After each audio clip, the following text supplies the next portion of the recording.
Hello, good morning. কি খবর সবার? কেমন আছো সবাই? আর আমার গলার অবস্থা খুব খারাপ, কিন্তু মনটা খুব ভালো লাগছে তোমাদের সঙ্গে আর সকাল সকাল কথা বলতে পেরে। শুরু করছি ব্লগ। ঘুম থেকে উঠে যদি গরম গরম চা পাওয়া যায় আর তার সাথে বিস্কিট মুড়িই হোক না কেন, সেই দিনটা একদম নিঘাত ভালো যাবেই যাবে। তো আজকে আমার সেরকম একটা দিন, ঘুম থেকে উঠেই চোখের সামনে পেয়ে গেছি চা, যা আমাকে বানাতে হয়নি। তার জন্য তো দারুণ ব্যাপার। আর সবথেকে বড় কথা, এই গলা নিয়ে যখন ঘুম থেকে উঠেই গরম গরম চা পেলাম, দিল একেবারে খুশ হয়ে গেল। ওপর থেকে ঠিক করে এসেছি যে করব চাউমিন, কিন্তু নিচে এসে সমস্ত পরিস্থিতি দেখে ঠিক করলাম না, করব লুচি, আলুর তরকারি আর বেগুন ভাজা। এই সিদ্ধান্ত পরিবর্তনের একটাই কারণ, সেটা হচ্ছে বেগুন 3-4 পিস আমি কেটে রেখে দিয়েছিলাম, ভাজিনি। তো ভাবলাম বেগুন ভাজা দিয়ে লুচি বেশ ভালো লাগবে, আর তার সাথে আলুর তরকারি ছেলের জন্য। তো চলো ব্লগটা শুরু করি, এবং তোমাদের অবশ্যই সাথে চাই।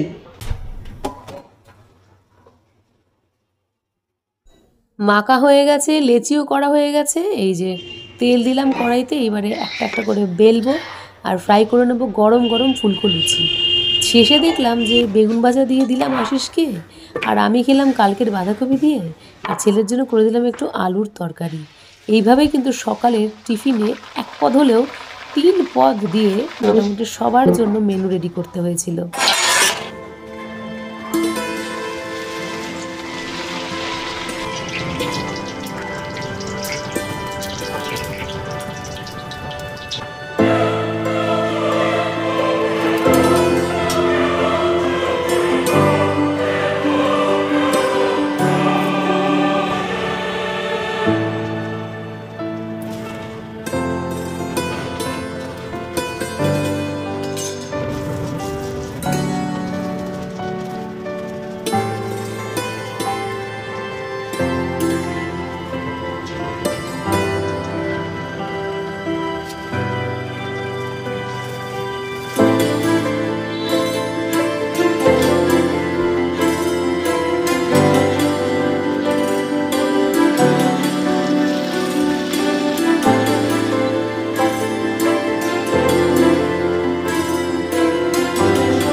সবাই মিলে জমাটি জলখাবার করার পর চলে এসেছি রান্নাঘরে। ট্যাংরা মাছের ঝোল করব। আজকে মূলো দিয়ে ট্যাংরা মাছ করবো, এবং সম্পূর্ণ রেসিপিটা তোমাদের সাথে শেয়ার করব। এইভাবে করে খেয়ে দেখো, দারুণ লাগে। অনেকে হয়তো খাও, আবার অনেকে যারা খাও না তাদের জন্য আজকে রইল এই রেসিপি। কালো জিরে ফোড়ন দিলাম তেলের মধ্যে, তারপরে এই যে মূলো ঝিরিঝিরি করে কেটে নিয়েছি, এই মূলোগুলোকে এর মধ্যে দিয়ে দেবো। দিয়ে বেশ ভালো করে ভাজা ভাজা করবো। আমি 2টো মূলো নিয়েছি, বড় বড় সাইজের, নিয়ে একটু ভালো ভালো করে ভাজা ভাজা করে নিয়ে এর মধ্যে চাইলে তোমরা একটা আলু দিতে পারো, আমি দিইনি, আমি শুধু মূলো দিয়েই করি। খুব ভালো লাগে খেতে, একদম জিভে লেগে থাকে। তো শীতকালে এইবারে প্রথম হচ্ছে মূলো দিয়ে ট্যাংরা মাছ। একটু হলুদ দিলাম, আর তার সাথে নুন, জিরের গুঁড়ো, কাঁচা লঙ্কা দিয়ে বেশ ভালো করে আবার আমি মশলা সমেত মূলোটাকে ভাজা ভাজা করে নেব। সুন্দর করে ভাজা ভাজা করে নিতে হবে, কিন্তু এইখানেই যদি একটু ভাজাটা কম করা হয় তাহলে কিন্তু খেতে একটু জলো জলো লাগে। তো অবশ্যই সুন্দর করে ভেজে নিয়ে এর মধ্যে জল অ্যাড করতে হবে। আর চাইলে তোমরা টমেটোও অ্যাড করে দিতে পারো, আমি যেমন দিলাম।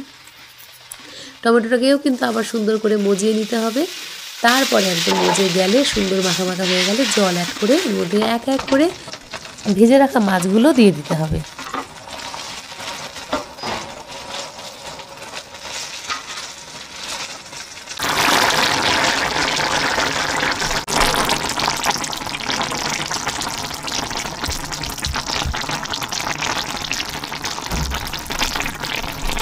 যে চাদরটা সকালেই দেখেছো বেছানো সেই চাদরটাই আবার কেচে শুকিয়ে নিয়ে আসা হয়েছে, এখন আবার ওটাই বেছাচ্ছি।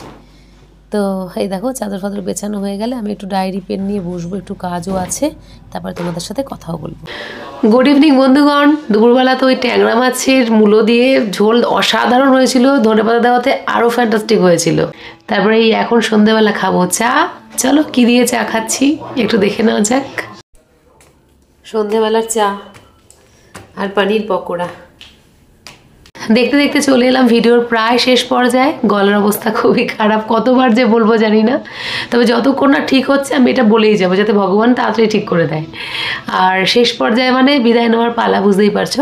কিন্তু আজকে সারাদিন ধরো মানে খুব একটা গল্প টল্প করতে পারিনি, কারণ ওই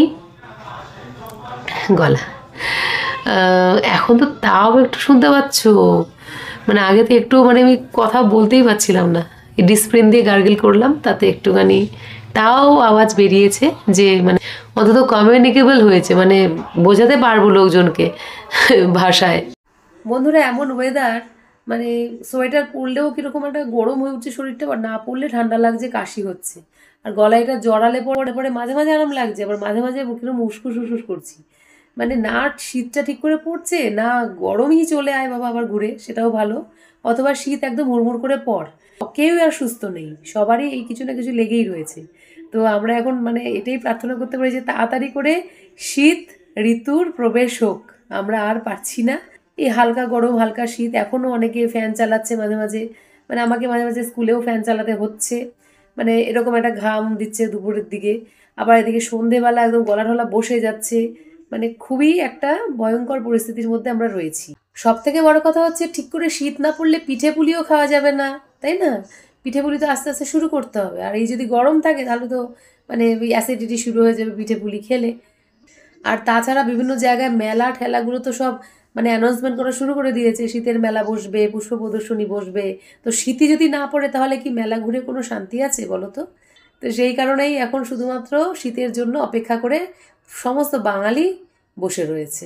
এনিওয়ে ফ্রেন্ডস, শনিবার দিনটা এইভাবেই কেটে গেল।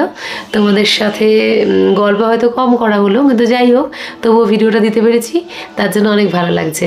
তো চলো বন্ধুরা, bye, take care, love you all. আজকে কবিতা আবৃত্তি কিছুই নয়, কারণ এই গলায় ওসব মানায় না, এমনকি মানে শ্রুতি মধুরও হচ্ছে না, কথাগুলো কর্কশ শোনাচ্ছে, তাই যত তাড়াতাড়ি সম্ভব বিদায় নেওয়াই ভালো। বাই, টেক কেয়ার, দেখা হচ্ছে কাল আরও একটা ছুটির দিনে। সুস্থ থেকো, সাবধানে থেকো, হ্যাপি উইন্টার।